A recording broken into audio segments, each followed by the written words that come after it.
Hi friends, நம்ம எங்கே வரோம்னு பார்த்தீங்கன்னா வெள்ளி தோட்டத்துக்கு வந்து முன்னாடி பார்த்துருப்பீங்க. அதை வந்து வெற்றி வரத்து கொண்டதுனால அதுக்கப்புறம் ஆடை மேய விட்டு அடுத்த விவசாயத்துக்கு ரெடி பண்ண போகிறோம். அதான் நீங்கள் பார்த்துட்டு இருக்கீங்க. இதுதான் நம்ம காடு பூரா ஆடு மேய்ஞ்சிச்சு தெரியுதா? அவ்வளோதான், வெள்ளரிக்கெல்லாம் முடிஞ்சிருச்சு, புறாத்தையும் ஆடு மேய்ஞ்சிருச்சு. பார், தேடி பார் இருக்கான்ட்டு.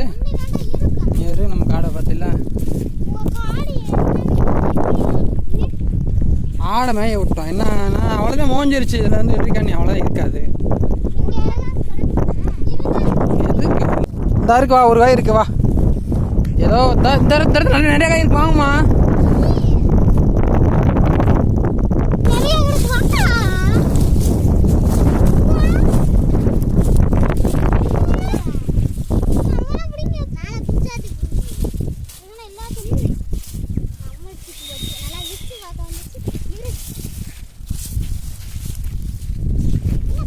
பாரு, இந்த இடத்துல நிறைய கிடக்கும் பாரு.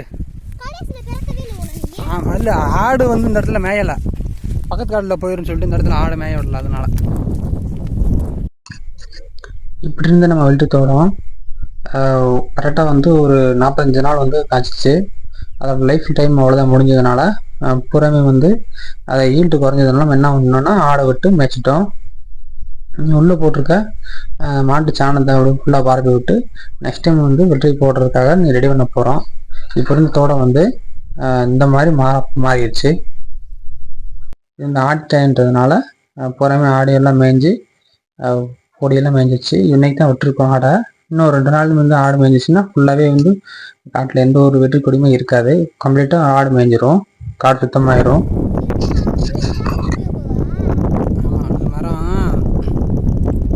சாஞ்சிச்சு, காத்தடிச்சு சாஞ்சு வச்சு. ஆமாம், அதனால தான் பூராவே இந்த மரத்தெல்லாம் வெட்டி விட்டு கீழே தெரியுதா, கை ரத்தம் கை கட்டியிருக்கோம். நான் இங்கே ஒரு இடத்துல 5 கயிறு கட்டியிருக்கோம், சாயாமல் இருக்கிறதுக்காக தான்.